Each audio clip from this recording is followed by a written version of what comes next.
My name is Ria, and I'm 29 years old. Imagine working day and night, saving every single penny with dreams of buying your own house one day. And then, one morning, you wake up to find your entire bank account empty, not because of a hacker or a scam, but because your own husband took it without telling you. I remember the moment I checked my bank balance, or 0.00. My hands were shaking, my heart pounding so loud I could barely breathe. I thought it had to be a mistake, but then I saw the transaction to my husband's account. When I confronted him, he looked me dead in the eye and said, "Ria, I had no choice. You wouldn't have understood." I felt betrayed, used, and worst of all, alone. Because when I went to my parents, hoping for support, they blamed me instead. If you want to see how this unbelievable story unfolds, please hit the like button and subscribe to my channel for more emotional, real-life stories like this one. Now, let me take you back to where it all began. Main story begins. I married Arav 3 years ago. He was charming, kind, and always talked about building a future together. I worked as a teacher, and he was a sales executive. We didn't have much, but we had dreams. Every month, after paying rent and bills, I would carefully save a part of my salary. "This is for our future," I'd tell Arav. He always smiled and said, "I'm proud of you, Raya. You're the responsible one." But lately, things had started to feel strange. Arav was coming home late, avoiding eye contact, and whenever I asked about money, he'd change the topic. I thought maybe he was stressed from work. I didn't want to nag him, but deep inside, something didn't feel right. Then came that morning. I woke up early to pay a small bill. I logged into my bank account and froze. My entire savings, Rs8 lakhs, were gone. Transferred to Arav's account 2 nights ago. My body went cold. I stared at the screen for minutes, hoping it was just a glitch. But it wasn't. When Arav woke up, I confronted him, tears in my eyes. "Arav, why did you take my money without even telling me?" He rubbed his face, sighed, and said, "Ria, calm down. I needed it urgently." "Urgently? For what?" I demanded.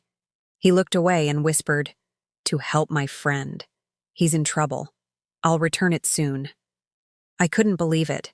My entire savings given to a friend without even asking me? I screamed, cried, begged him to tell me the truth. He kept repeating, "You wouldn't have understood. I didn't want to fight." Fight? What about trust? What about partnership? I felt broken. The man I trusted most had stolen from me. That evening, I went to my parents' house. I was sobbing, my voice shaking as I told them everything. I expected them to hold me, to tell me they'd stand by me. But instead, my father frowned and said, "Ria, this is why we told you to let the husband handle the finances. You should have talked to him before saving separately." And my mother added, "You shouldn't embarrass your husband like this. Marriage is about trust. Maybe you're overreacting." Overreacting? I stood there stunned, unable to speak. They didn't see my pain. They didn't see the betrayal. They only saw a daughter questioning her husband. That night, I sat in my old bedroom, crying silently. I had no support, no money, and no idea what Arav had done with my savings. But then, something in me changed. I realized I couldn't stay silent anymore. If Arav could take everything from me once, what would stop him from doing it again? So I made a decision. I was going to find out the truth, no matter what it cost me. I sat frozen, staring at the screen. The words blurred as tears filled my eyes. Nisha. Who was she? Why did he send my money to her? I felt anger, confusion, and heartbreak all at once. I wanted to scream, to throw his phone, to confront him right then and there. But I stopped myself. No. This time I needed proof. If I went to my parents again, or even tried to fight him, no one would believe me without it.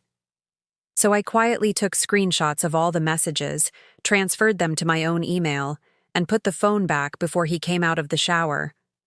All day I acted normal. I made breakfast, smiled, and pretended everything was fine. But inside, my heart was breaking with every passing second. That night, after Arav fell asleep, I sat in the living room with my laptop.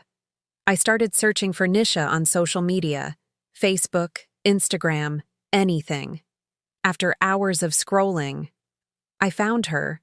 She was beautiful, stylish, and her posts were filled with luxury, expensive handbags, trips, fancy dinners.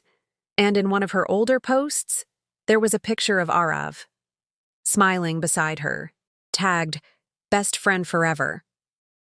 My stomach dropped. This wasn't just some random woman. They knew each other, intimately. The next morning, I confronted him. "Arav, who is Nisha?" He froze. His eyes widened for a second before he forced a smile. "She's just a friend, Ria. Why are you asking?" I slammed my phone on the table, showing him the screenshots. "A friend? You sent her my savings, and you call her babe." His face turned pale. He stuttered. "Ria, it's not what you think. She's in trouble. She borrowed money from a loan shark. I had to help her." "With my money? Without even asking me?" I yelled. "You lied to me, Arav. You didn't just take money. You betrayed me." He tried to hold my hands. "Please, Ria. She means nothing to me. I was just helping her. I promise I'll return it." But I could see the truth in his eyes. He was lying. For the next few days, our home turned into a battlefield. We barely spoke. When we did, it always ended in shouting or tears. I tried to reach out to my parents again, hoping they'd finally see what I was going through. But when I told them about Nisha, my father sighed and said, "Ria, stop creating drama. Men sometimes help friends. Don't ruin your marriage over a misunderstanding." My mother added, "If you keep doubting him, you'll lose him. Be patient." Lose him? I'd already lost everything. My trust, my savings, my peace. That night, I couldn't sleep. I stared at the ceiling, asking myself over and over, what did I do wrong? Was I not enough? Was I too trusting? Too naive? But then, I realized something. This wasn't my fault. I had been honest, loyal, hardworking, and yet I was being treated like a fool. So I made a decision. If Arav could betray me, I would protect myself. The next day, I went to the bank. I froze our joint account. I changed all my passwords. And I opened a new savings account, in my name only. For the first time in weeks, I felt a small sense of control. But that peace didn't last long, because the truth about Nisha was about to explode into my life in a way I never expected. 3 days later, while I was at work, I got a call from an unknown number. A soft female voice said, "Hi, Ria. This is Nisha. We need to talk. It's about Arav." My heart nearly stopped. Why was she calling me? What did she want? And what she told me next changed everything. The phone trembled in my hand. "Because Arav lied to both of us," she replied. Something in her tone felt genuine. The next day, I sat there waiting, my mind spinning with questions. She gave a faint smile and said softly, "Tell me, Nisha." She took a deep breath. "Ria, I met Arav 2 years ago before you got married. We were together." My heart skipped a beat. She nodded, tears filling her eyes. "But one day, he said his parents had arranged his marriage with you and he couldn't refuse." I sat there, frozen. My coffee turned cold. "At first, no. I was desperate. Raya, I didn't know it was your money. He told me it was his own savings." I could feel my pulse in my ears. But then she said something that broke me completely. "Some people came to my shop asking about him. He owes money to a loan shark. Debt? Lies? Another woman?" I stared at her, tears streaming down my face. No, I left the cafe in silence. All I could think was, I stayed at a friend's apartment. I replayed every memory. our wedding day, his promises, our dreams. And worst of all, but one thing was clear now. The next morning, I gathered everything: bank statements, screenshots, messages, Nisha's contact info, and went to a lawyer. He listened patiently, then said, "Divorce, family pressure, society's judgment." He nodded and began preparing the documents. I walked up to him, calm but firm. "I met Nisha today. No need. The debt, the money. It's over, Arav. You already ruined it. The day you chose deceit over honesty. This is your reality now." He froze, his eyes wide with disbelief. "You're leaving me?" "I'm saving myself," I said quietly. "Something you never did." Over the next few weeks, things got worse before they got better. Arav's family called, begging me to forgive him. My parents accused me of being impulsive, of destroying my marriage. But I stood firm. I had cried enough. Now, I wanted justice. During one of the court hearings, Arav finally broke down. He confessed everything: the debts, the lies, the emotional manipulation. He even admitted he took my savings because he thought I'd forgive him like always.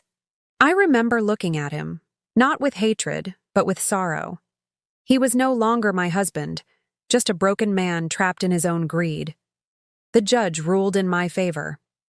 I got my money back after months of legal battle, but more importantly, I got my freedom. Emotional reflection. There were nights I cried myself to sleep, wondering if I made the right choice. But every morning, when I woke up to silence, no lies, no fear, I knew I had. I started rebuilding my life from scratch: a new job, a new apartment, a new version of me, stronger, wiser, unbreakable. And slowly, even my parents began to understand. One evening, my mother came to visit. She held my hand and whispered, "I'm sorry, Ria. We were wrong. You did the right thing." That apology meant more than words. As for Nisha, she closed her boutique and moved to another city. We occasionally exchanged messages, two women who were once victims of the same man, now survivors of our own stories. Sometimes I still think about Arav, where he is, what he's doing. But I don't feel anger anymore, just pity. Because he lost something far more valuable than money: trust. And once trust is gone, love cannot survive. Ending part 3 with reflection. My story isn't about revenge, it's about self-respect. About choosing yourself when everyone else chooses silence. If someone betrays your trust, remember, you are not weak for walking away. You are brave for saving yourself. If you were in my place, what would you have done? Tell me in the comments below. And don't forget to like, share, and subscribe for the next part of my story, because just when I thought it was over, Arav tried to come back into my life. It had been 8 months since the divorce. I'd rebuilt my life, slowly, painfully, but proudly. I was living in a small apartment, working in a new school, and saving again. This time, for me. Then one evening, as I was returning from work, I found Arav waiting near my gate. He looked thinner, tired, his eyes hollow. He stepped forward and said softly, "Ria? Please. I just want to talk." I froze. Old memories flooded back. His smile, his lies, his betrayal. "What do you want, Arav?" I asked firmly. "I don't have anyone." Nance filled the air. The man who once took everything from me was now standing before me, broken. The final test. My heart ached, but it no longer belonged to him. That love without trust is just a cage. He looked confused, hopeful. "No, Arav. Forgiveness isn't an invitation, it's a goodbye." Because this wasn't pain, the real ending. Months passed. I learned that love isn't about losing yourself to someone else. It's about valuing your own worth, even when the world tells you to stay silent. You showed more courage than we ever did. We're proud of you, Ria. I realized that the story wasn't about betrayal, emotional reflection. So, to anyone watching who's ever been betrayed, remember this: you are not weak for leaving. Final message, CTA. If my story touched your heart, please like this video, share it with someone who needs courage, and subscribe to my channel for more real emotional stories like mine. Because sometimes... Closing line. My name is Ria, but found myself instead. And that was the greatest victory of all. End.